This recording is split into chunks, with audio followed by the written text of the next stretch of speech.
Damascus in Syria is one of the oldest inhabited cities in the world. People have lived here for as long as history records. Its ruins are testament to the civilizations that have existed here, from the Greeks to the Romans, the Jews, the Christians, and the different Islamic dynasties that have succeeded one another.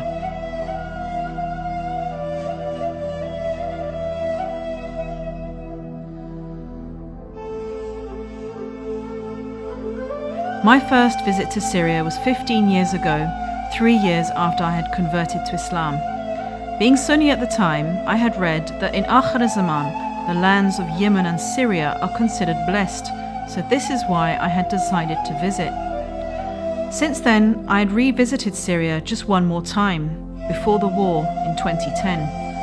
However, after the conflict had broken out, there had been no opportunity to return, and that was until Ahlulbayt TV asked me to help them document the effects of war on the areas of Sayyidah Ruqayya and Sayyidah Zainab.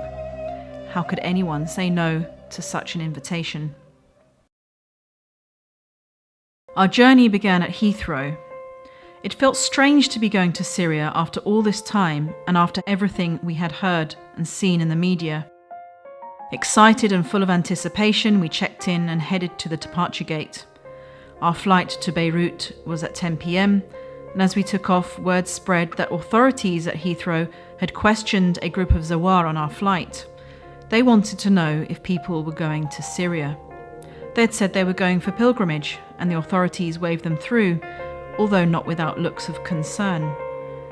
Landing in Beirut was like landing in the beginning of going home. We boarded our coach and made our way through the busy city to the outskirts, heading towards the border with Syria. Assalamu alaikum and greetings from Lebanon. We arrived just about a couple of hours ago, and this is a pit stop on the way to Sham.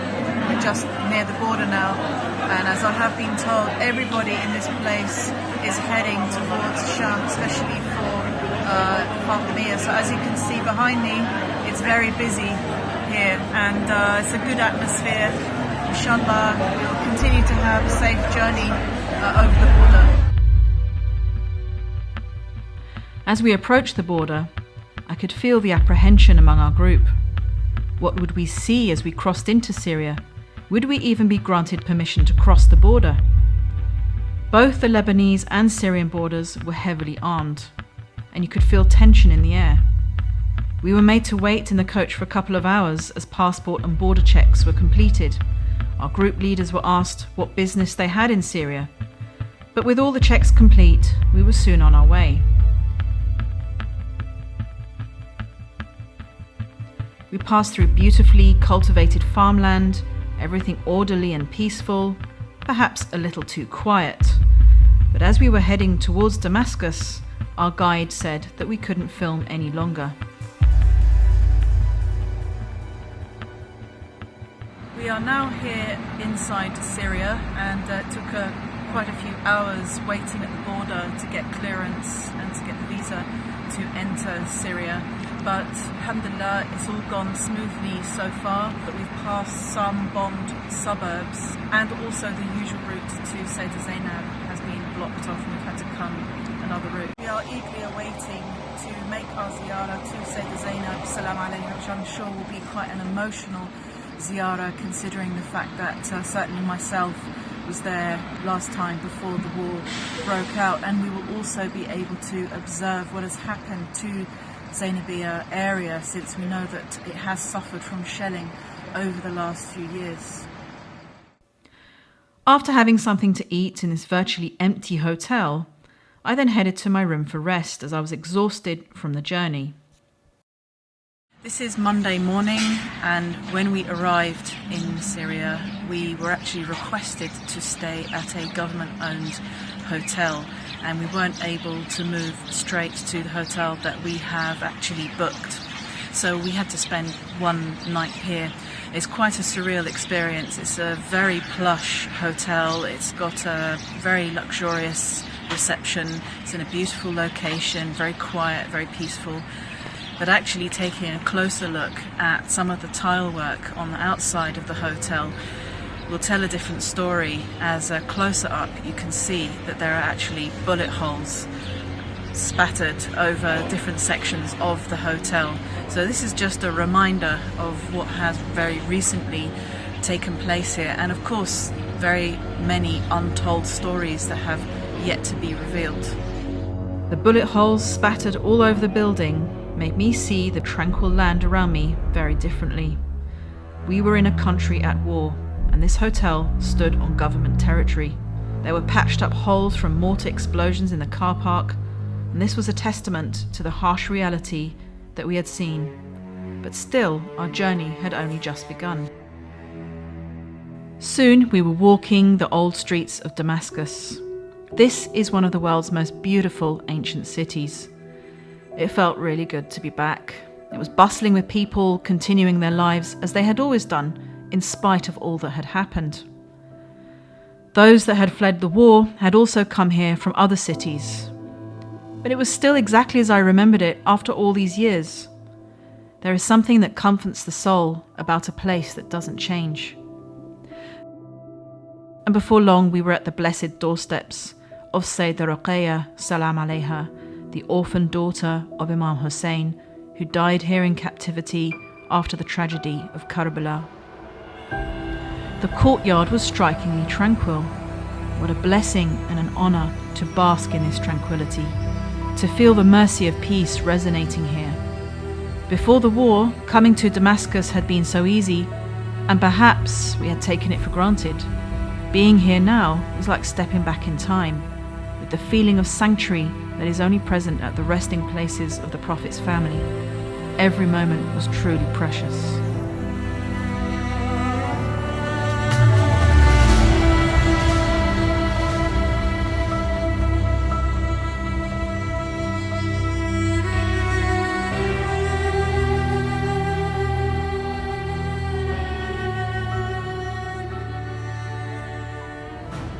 So we've just arrived in the maqam of Sayyidah Ruqayya, salam alayha, just stepped into the courtyard after quite a long walk through the winding streets of old Damascus.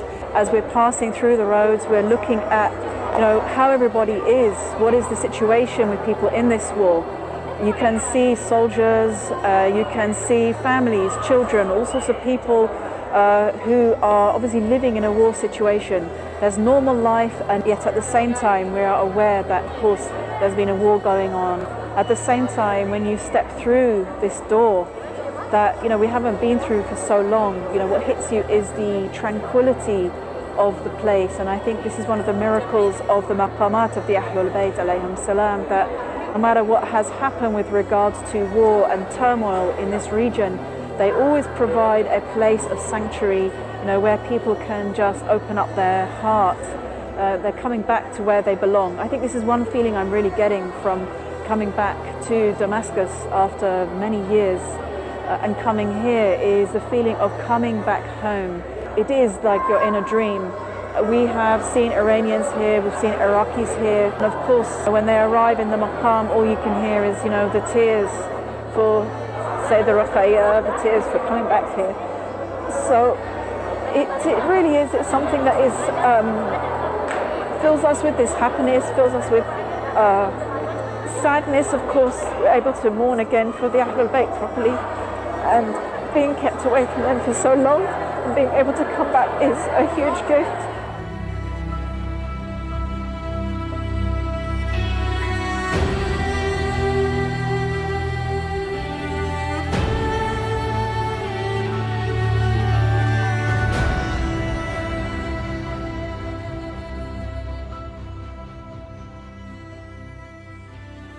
I wanted to take time to appreciate every inch of the shrine, every small piece of tile work.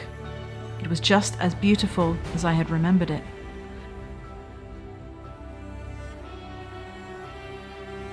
After seeking permission to enter, I made my way inside to make my salutation, praising God for the opportunity to be here, and to pray that He blesses Sayyidah Ruqayya, salam alayha, and the Ahlulbayt.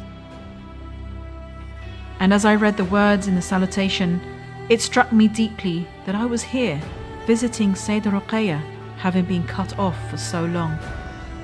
This is the daughter of Imam Hussein alayhi salam, who stood in Karbala witnessing the horrors of that day. Her tiny body was just a few feet away. The beauty of the shrine was profound. In a period of change, war and uncertainty, the shrine has remained exactly the same. I think it stands as a symbol. No matter what, the remembrance of the Ahlulbayt will never die. It was good to see that after the uncertainty about what we would find heading out to Syria, it was still the same as before. It puts courage in the heart to see so many visitors from different countries. The lovers of the Ahlulbayt will never forget the sacrifice of the Prophet's family. This tiny grave will never be abandoned. You could see the elation and relief on people's faces when they arrived in the precincts.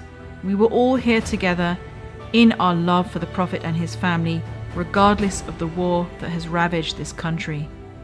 The beauty of this shrine stands in the face of the ugliness of war and terror. It testifies to the love and devotion of its architects and artists. The details reminded me of the higher worlds, complementing the personality that is buried here. The small flowers that flowed effortlessly with the calligraphy and lights reflecting off the crystal mosaic dome sparkled in every direction. The emotion of the Zawar was all around us. It connected us. It's like being part of a wider family where we all have something intrinsic to us, the love we all share for the small child buried here. We even saw soldiers who were off duty coming to the shrine to pay their respects. What a sacrifice they had given. They had seen their comrades killed and had come to connect their hearts to Sayyidah Ruqayya, salam alayha.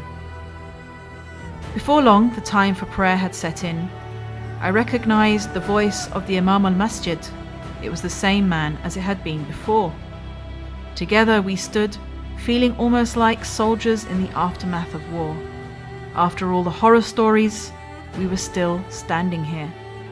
The long prayer hall was so beautifully decorated with tiles and hand-painted murals. The details were sublime, reminding us of how mankind can make art that reflects the divine. The painstaking efforts to create was touching. I thought back to a time when this hall would have been filled with people.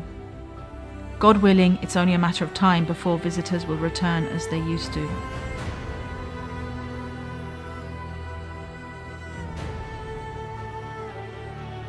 I could have stayed there the whole day, but time was of the essence. We had to arrange to meet with Mr. Haji Samir. He was the head of an orphanage named after Sayyidah Ruqayya that was affiliated to the shrine.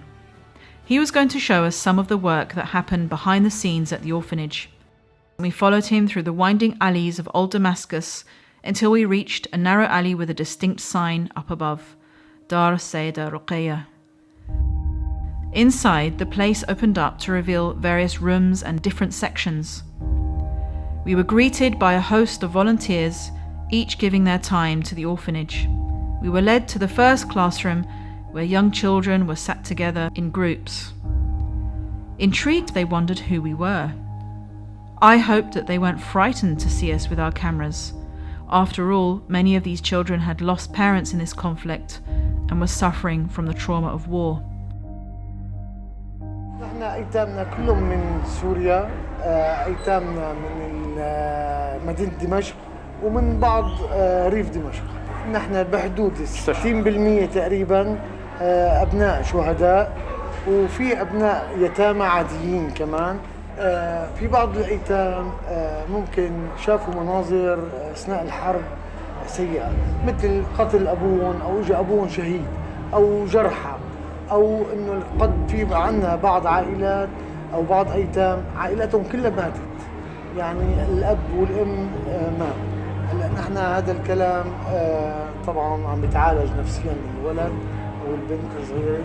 شغلة ثانية عم يهتم بالدراسة والطبابة والأمور النفسية والأمور الاجتماعية، إضافة لإعطائهم ما يلزم من معيشتهم من مبالغ عينية ومن ملابس ومن غذاء للبيوت، إضافة للرعاية بالبيت إذا بينقصهم أي شيء من مواد. خلينا نركز على فكرة صغيرة، إنه نحن عبارة عن خدم. نحن مالنا متفضلين على أي طفل موجود عندنا أو على أي يتيم. نحن عبارة عن خدم عند السيدة رقية عليه السلام وعند أهل البيت. نتمنى إنه رب العالمين يقبل أعمالنا، حتى إذا في اعتراض عند أي طفل أو أم طفل. نحن عندنا صندوق اسمه صندوق شكاوي، هذا يبحث بلجنة خاصة غير الكادر الموجود. Sister Zahra was in charge of the psychological well-being of the orphans, and she took on cases of greater difficulty. بالنسبة للأطفال، الأطفال حساسين كتير. من خلال التعامل مع الأطفال حسينا نحن إنه بعضهم منهم لما فقدوا أبهاتهم فقدوا الحنان. حاولنا نحن ببعض التمارين ببعض النشاطات عن طريق الرسومات تفريغ الطاقات السلبية اللي عندهم.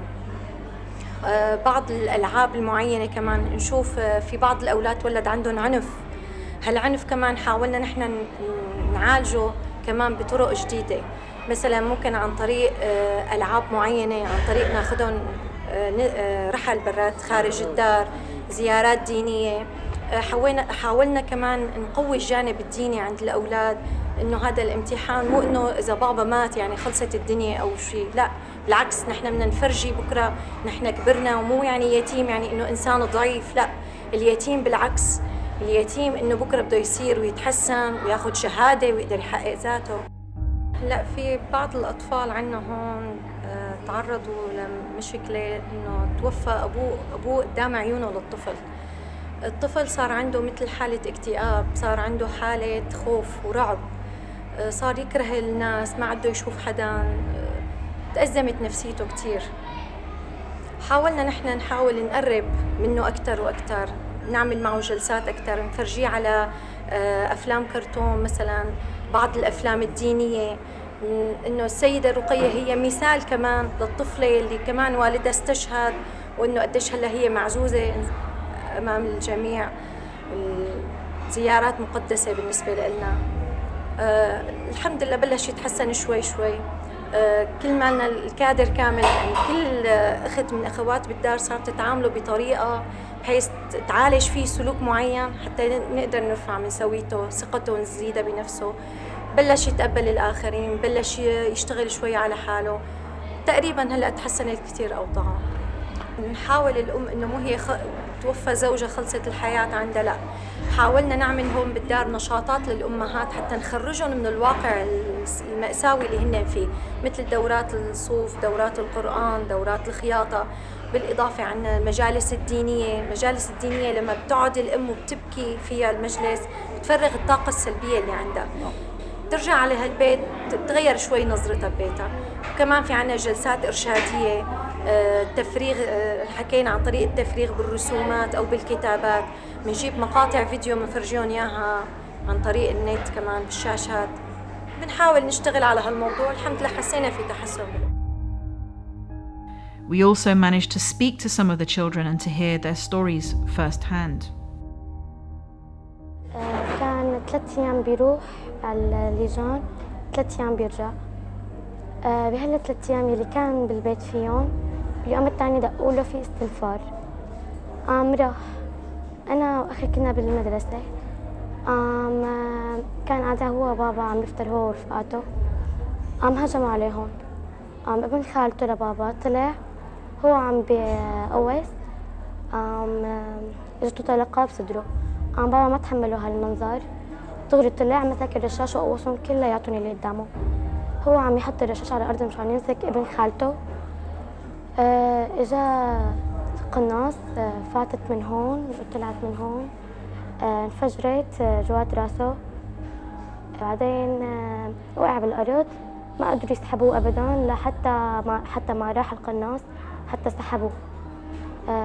أنا فرحانة بنفس الوقت زعلانة، فرحانة إنه هو شهيد، مرتبته عالية بالجنة، زعلانة بنفس الوقت إنه هلا ما عتقدر تشوفه، ما عتقدر تشوفه أبداً. حتى ماما كمان كتير انهارت عصبيا. صرت أشوفه بالمنام في بالليل عم ببكي لأنه ما تشوفه ما تقدر تشوفه، بس نفس الوقت أنا فرحانة إنه هو شهيد يعني مرتبته أعلى عند الله. أنا من دمشق.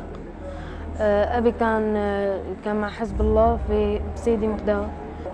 أول أبي تصاوب بالقناص بقلبه إجت الرصاصة.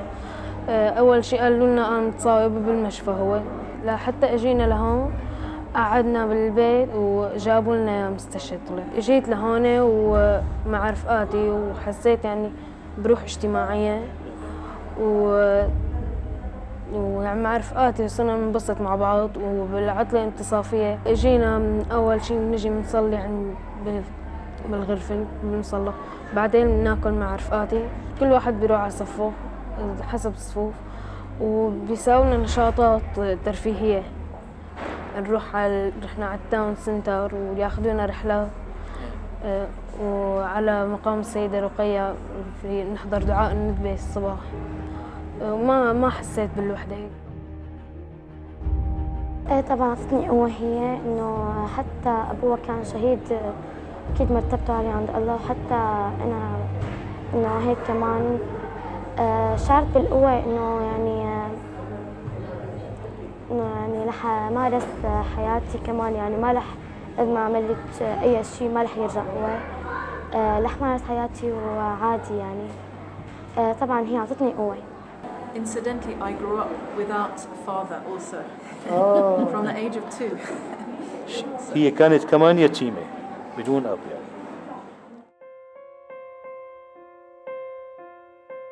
The orphanage also provide the children and their families with rations, including meat and poultry. They have also acquired the lease to a hotel that they now use to house homeless widows and their children. That evening, we returned back to our hotel and were then moved to another hotel opposite the shrine of Sayyidah Zainab, salam alayha. We went for ziyarah, but were still waiting for permission to film the shrine. The level of security was unprecedented. The area felt like a garrison with roadblocks and soldiers everywhere. It felt tense, but safe at the same time. After all, we were standing at the shrine of Sayyidah Zainab. With permission to film still pending, the next morning we headed to Bab al-Saghir. Permission here was also restricted. However, Haji Samar managed to pull some strings and we were given very brief access. Bab al-Saghir represents one of the old gates to the original city, and it has been a graveyard ever since. There are a number of noble personalities buried here, from Hadrat Bilal al-Habshi to Hadrat Fadha. We were not allowed to film at the graveyard itself, but were given access to the shrine where the heads of the martyrs were buried. A number of high-ranking scholars and historians are convinced that this is where the heads were finally laid to rest after being brought to the court of Yazid. Narrations suggest that the head of Imam Hussein alayhi salam was returned to Karbala, but the remainder of the heads were buried here. It was a shame that we had such little time here, yet in those moments the heart connected to these special names. Here we were in the vicinity of the greatest companions and martyrs of Islam. Bab al-Saghir also has the maqams of Sayyidah Kulthum and Sakina bint al-Hussein. Debate remains as to whether they were actually buried here. However, the shrines stand as a symbolic testament to their contributions at the very least, especially Kulthum. She went through all the struggles and trials of Karbala, but I feel she isn't remembered as she deserves to be. After Bab al-Saghir, we headed towards the Umayyad Mosque. I'm standing in front of the Amawi Masjid, where, as we know, the head of Imam Hussein alayhi salam was kept. We have asked for permission to film inside, but it's not allowed, and there's still quite a lot of nervousness around about us filming outside. As you can hear, there are some thunder sounds behind me, which is not really thunder. So we've just come here to pay our respects. Those sounds of thunder were artillery fire some 15 kilometers away. And on that particular day, shelling continued into the night. Upon entering the gate, our producers and contacts on the ground managed to obtain clearance to film very briefly with personal cameras and not any high-definition equipment. The empty courtyard of the Umayyad Mosque was still as grand as I remember it. I wondered how the women of the Ahlulbayt would have felt entering it, filled with people celebrating their capture, unaware of who they really were. How mighty and pompous the Umayyads must have felt in their palaces, and, ultimately, how far did they fall when their rule came to an end. There are a number of significant features at the Umayyad Mosque. We first made our way to the chamber where the head of Imam Hussein alayhi salam was kept. The heads of other martyrs were kept separately, but inside the same chamber. Narrations state that the fourth Imam alayhi salam prayed here in the same chamber while being held captive. It is enshrined, and again, is exactly as I remember it after all of these years. As I stepped outside into the marble courtyard, there was a group of mourners from the UK.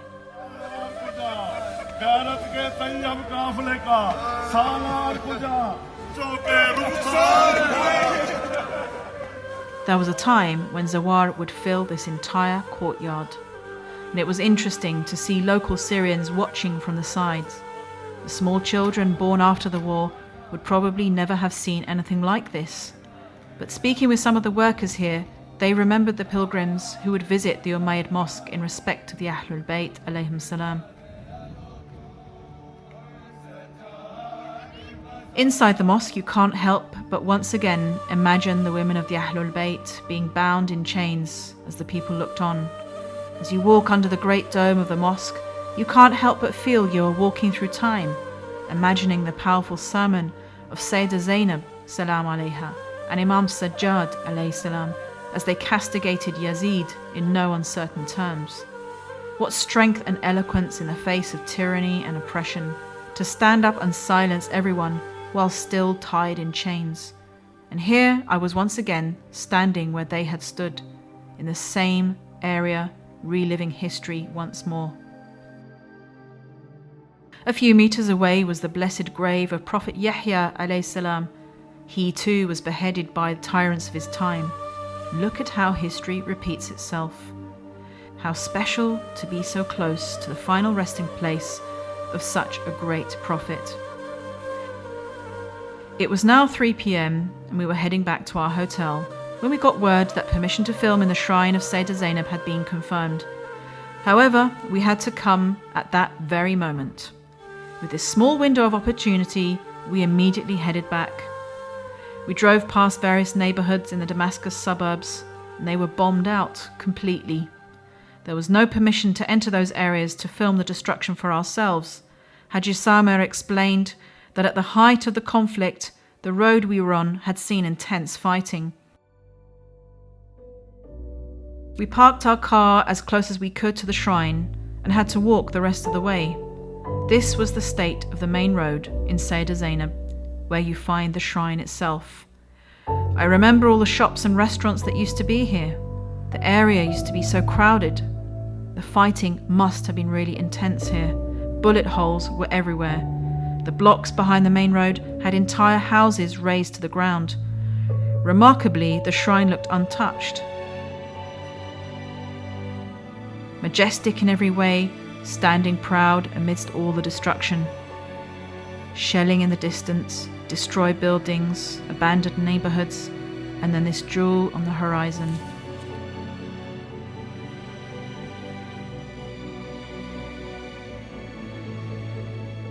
Just being here in a time of war and conflict, being able to come and pay my respects, I felt truly humbled. This was the lady who bore so much difficulty and suffering that they named her Jabal al-Sabr, the mountain of patience. She gave everything for Islam. She sacrificed her children, her brothers, and even herself to defend Imam Sajjad alayhi salam.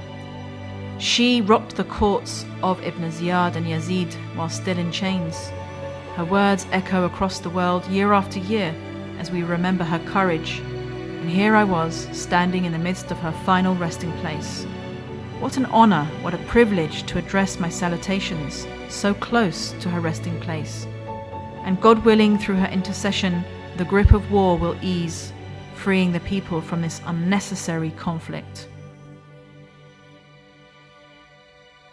Each maqam of the Ahlulbayt has its own spiritual flavor, and being here brought me back to my previous visits, the majestic, angelic place with its intricate mosaics and crystal ceilings reflecting light into every corner.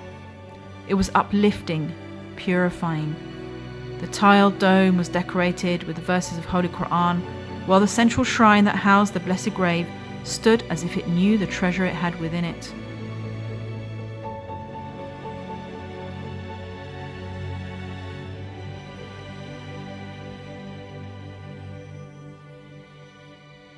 It was wonderful to see the passion and devotion of so many pilgrims. For far too long, lovers of Ahlulbayt alayhim salam were kept away from this piece of heaven. I can only pray that Allah accepts our visit and allows us to return once more.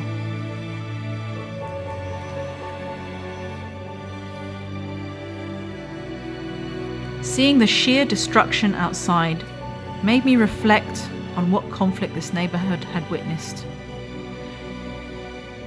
This had clearly been one of the many front lines in this conflict, and I needed to know more. We managed to arrange an interview with the head of the shrine. He had been here for the entire time. منذ 6 سنوات تقريبا هناك حرب كونية على سوريا.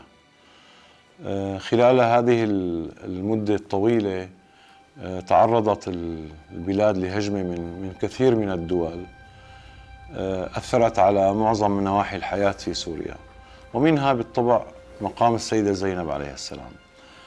فالزوار الذين كانوا يقدمون من معظم دول العالم أصبح عددهم قليل جدا خلال فترة الأزمة.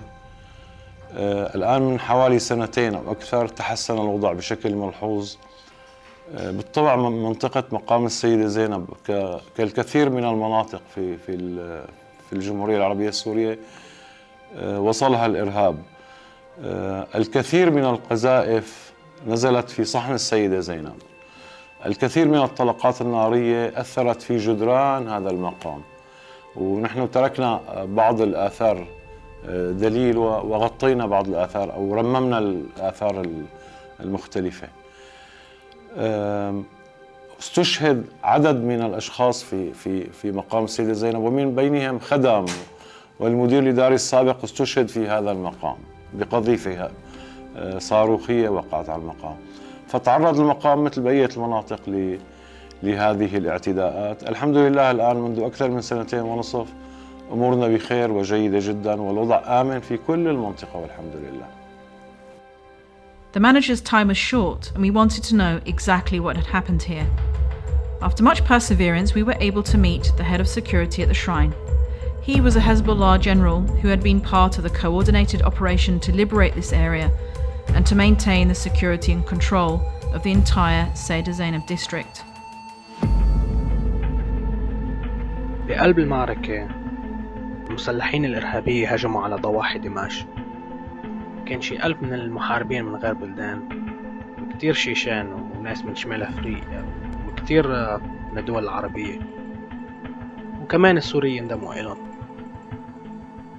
كتير من المناطق دعموهم وحملوا معهم سلاح، وهيك قدروا يقتحموا كتير من الضواحي دمشق. بس مقام السيدة زينب عليها السلام كان مثل الجائزة إلهم. تتذكر مقام حجر بن عدي؟ كسروا المقام، كسروه وحاولوا يمشوا الجثة. كان بدهم يهدموا المقام كمان. اقتحموا من عدة زوايا وخاصة من جهة الشرق. هناك كان أكترية العالم معهم. بالأول ما كان في محاربين يدافعوا عن المقام.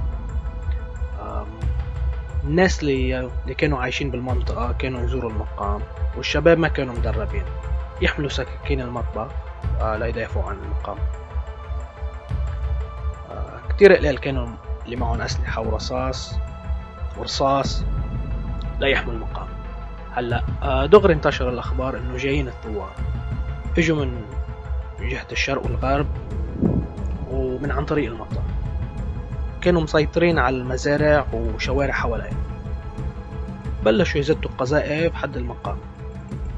أهم الجيش بعتوا دوريات. هلا أول الناس اللي اجوا يدافعوا عن المقام كانوا العراقيين. بعد كم جمعة اجوا اللبنانيين والأفغانيين والإيرانية والباكستانية، كلهم إجوا يدافعوا عن المقام. هلا كتير منهم كانوا مجاهدين سابقين أو ناس حسوا حالهم إنه لازم يساعدوا ويعملوا شيء. الحزب بعت مجاهدين وجنرالات مثله. قدرنا نقدم خطط استراتيجية وتكتيكية لتنظيم الدفاع. متطوعين كانوا مدربين ومسلحين. القتال عند السيدة زينب كان كسر. كتير ناس ضحوا بحياتهم دفاعا عن المقام، الله يرحمه.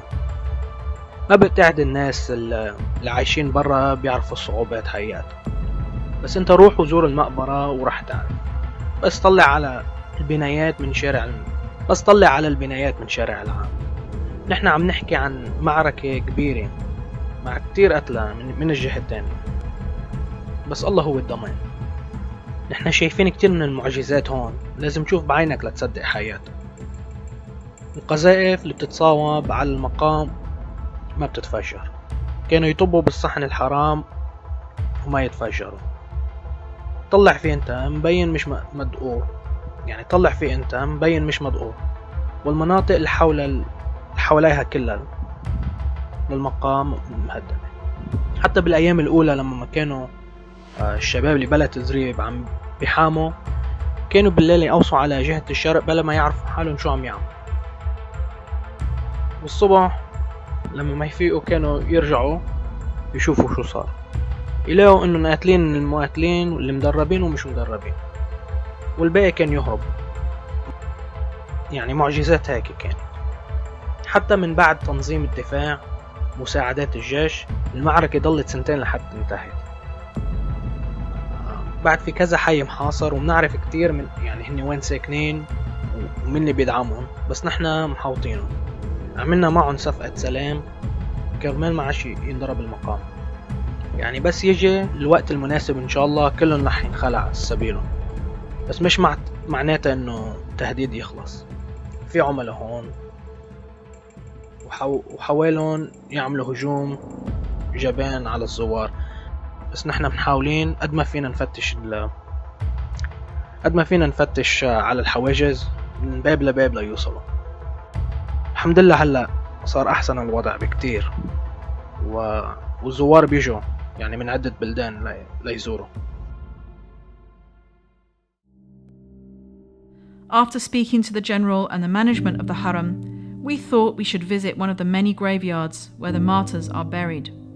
There were so many new graves there. One really had to sit back and appreciate the level of sacrifice here. There were so many pictures of young adolescent men and children that had given up their lives. They had paid the ultimate sacrifice protecting the shrine and their country. It was very hard to take it in. Never mind the sounds of shelling in the distance, the reality of war had really hit home. While at the graveyard, we saw an off-duty soldier visiting the graves, and we asked if he would share some words. السلام عليكم ورحمة الله. بالنسبة للشهداء الأبطال اللي دافعوا عن مقام السيدة زينب، قدموا كل التضحيات، ولهم شلون بدي أقول لك، قدموا كتير تضحيات بالمقام ودافعوا عن المقام. وكتير ناس من الشهداء اللي هون الأبطال اللي كمان حاربوا ودافعوا وانجبروا يدافعوا عن المقام بكل المناطق بسوريا. واغلب الشيء واكثر الشيء اللي دافعوا بمقام السيده زينب عليها السلام. وفعلا ابطال الشهداء، وخاصه الشهيد. انا ما بدي احكي عن شهيد وشاهدين لان كل الشهداء ابطال. وعن جد نحن كلياتنا طريق شهاده، لان كلياتنا كنا عايشين بسلم وما عندنا مشكله بكل الطوائف وكل الاديان، بس الاخوان المسلمين والكفار جبرونا حتى نقدر ندافع عن نفسنا وندافع كمان عن ارضنا. وان شاء الله بنقدر نعمل شيء، او كلياتنا طريق شهداء، وان شاء الله نقدر ندافع عن مقام السيده زينب، واكيد ان شاء الله رح نقدر. ونشكر اهالي الشهداء اهم شيء، والله يقدرنا نقدر نكمل وندافع عن المقام. وان شاء الله نقدر كمان ندير بالنا على أولادنا ونقدر ندافع عن أرضنا، وإن شاء الله خير. مثل ما قلت أغلب الشهداء بنعرفها، وخاصة في عندي أخ شهيد كان غالي على قلبي كتير. كنت برا المنطقة هون وإجيت انصدمت، سمعت إنه استشهد، وكتير اتضايقت. شاب كتير بطل وعزيز على قلبي، وأول ما شفته كتير اتضايقت عن جد من قلبي. طبعا كل الناس زعلت عليها، كل الشهداء طبعا. هو هون طبعا الله يرحمه، عن جد بطل، وكان هدفه يدافع عن المقام، ودافع عن المقام وقدر يلان الشهادة، أخذ الشهادة كافة. والله يقدرنا نحن نكون على طريقه ونكون شهيد أنا، وأكيد رح أكون شهيد أنا. الله يرحمه يعني، والله يرحم الشهداء. In the few moments we had with the soldier, you could see that the war had left a devastating psychological impact on him. Whether it was his continuous smoking or tense, fidgety demeanour, one could detect that he was coping with trauma. It just added to the sense of tragedy that I felt in that graveyard. So many lives lost, so many families left behind, and so many broken individuals. It really should be something almost wajib for Zawar to do when they come here to visit the maqam of Sayyidah Zainab salam alayha, to also come here to the graveyard and to say Fatiha for all of those who have been killed. You can look at their faces in the photos and you reflect upon what their future would have been if there hadn't been a war. And on the one hand, while of course it is the highest honour to become a martyr, to fight for a just cause in defence, at the same time there are generations being lost for the future. The moment that someone is killed, the moment that a life is taken is a second, is a few seconds or a few minutes, but that is going to change the life of a family forever. The cost of the lives that have been given has really hit us since we came to this graveyard. It is hard not to choke up, and we really do, owe those who have given their lives, especially those who are, so young, 14, 15, 16. It's almost embarrassing to think that there are children that are laying down their lives.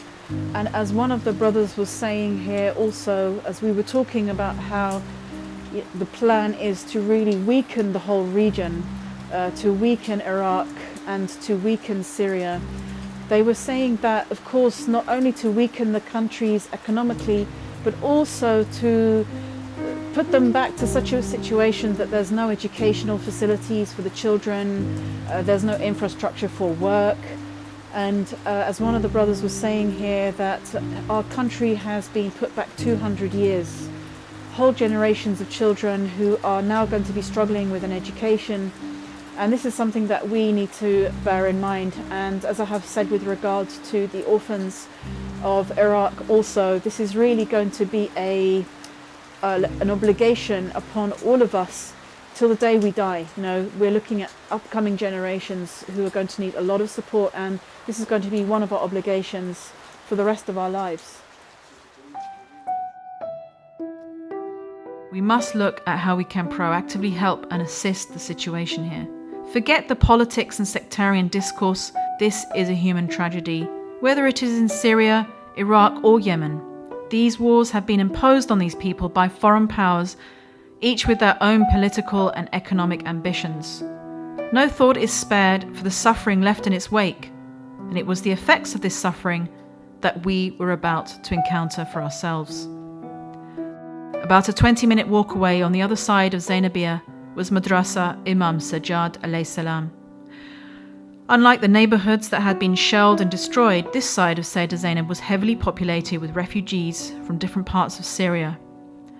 The Madrasa of Imam Sajjad alayhi salam was one of the main orphanages here in Sayyidah Zainab.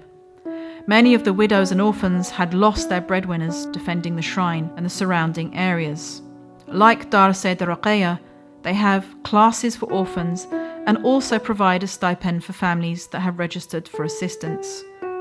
They managed to get us an interview with one of the widows they assist. Her husband had died defending the shrine, and she now looks after the children alone. كانت حياتنا كتير منيحة وما كان في شيء علينا ناقص، فهاي الأزمة إجت وصار كتير مشاكل وكتير صار هون في ضغط بالمنطقة، وهو أول شخص وقف هون مع الشباب حماية دفاع عن المقام السيدة زينب، وضل سنتين. أول ما بلش باللجان ما كان يقبض أي راتب ولا أي مساعدة يعني. يوم اللي استشهد المبنى يلي بدهم يقتحموه نظفوا وعساس نظف، فكان في واحد إرهابي متخبي ما بعرف وين، فطلع الإرهابي قوصه رصاصتين ببطنه وواحدة بإيده، استشهد بغربة. والوضع كان كتير يعني سيء وتعيس لآخر درجة يعني بهداك الوقت. كان عندي محمد علي عمره 1.5 سنة، حوراء لسه كانت مو خلقانة على الدنيا، كانت لسه كنت حامل 7 أشهر. محمد علي كتير كان محمد علي كتير عذبني وكان يبكي كتير بدون سبب، يعني ضل يبكي ويسأل كتير بدي بابا بدي بابا. كان كتير نفسيته تعبانة. وبعدين جبت حوراء، يعني صرنا نحن 3، يعني أحيانا تجي ظروف نحن ال3 نبكي سوا إنه ما في حدا يحمله معي. هو راح دفاع عن المقام السيدة زينب، وهذا الشيء هو يعني هو اللي بده إياه. رب العالمين هيك راد، فأنا بطلب من السيدة زينب إنه تعطيني شوي من الصبر تبعيته، وإن شاء الله الله يكون يا رب يكون مع رجال إمام المهدي إن شاء الله عز وجل فرجه الشريف. هو أول شيء أكيد صعب، ويعني وكان كتير صعب، بس شوي شوي الواحد بصير بيفكر، يعني أكيد بشعر بالفخر والاعتزاز. والحمد لله إن شاء الله الله بيقويني، والسيدة زينب إن شاء الله تعطيني الصبر وبيعيني على هالأطفال. After speaking with Brother Hassan from Madrasa Imam Sajjad alayhi salam, he wanted to take us to meet one more family that they support.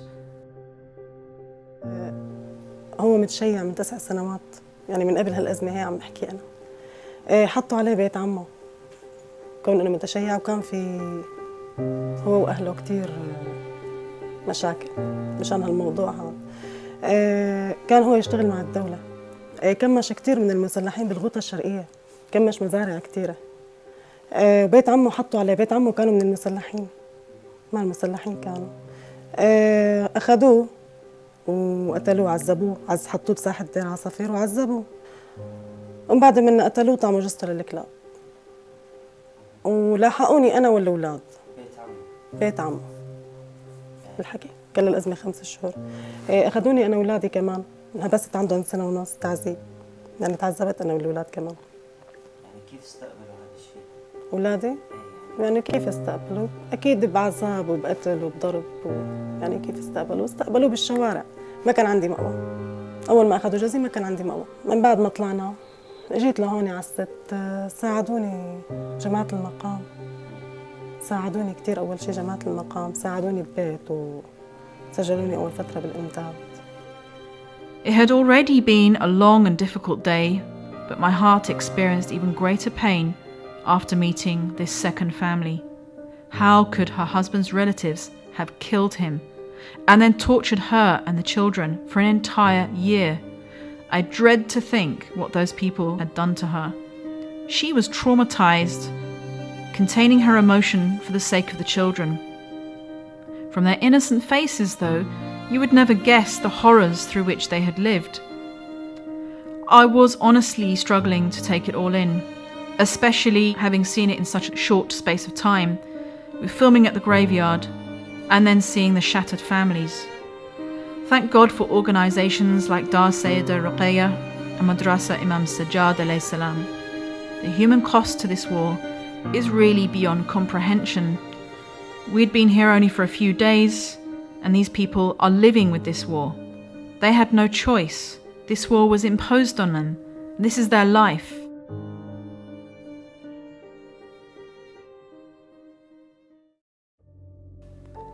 On our final day, we managed to visit the blessed shrines once more, and in all the pain and suffering, they remained a place of solace and light. After all, the women of the Ahlulbayt alayhim salam experienced the greatest of tragedies, and their remembrance provides relief and inspiration. It was difficult to say goodbye. How quickly our hearts had become attached to this place. It felt as if we belonged here.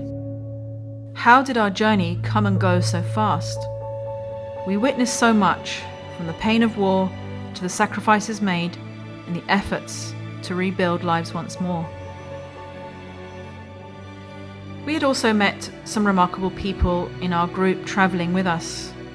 There were people of different ages, from different areas in the UK, and they had bravely made the decision to travel to Syria despite the war, but they'd really taken it in their stride.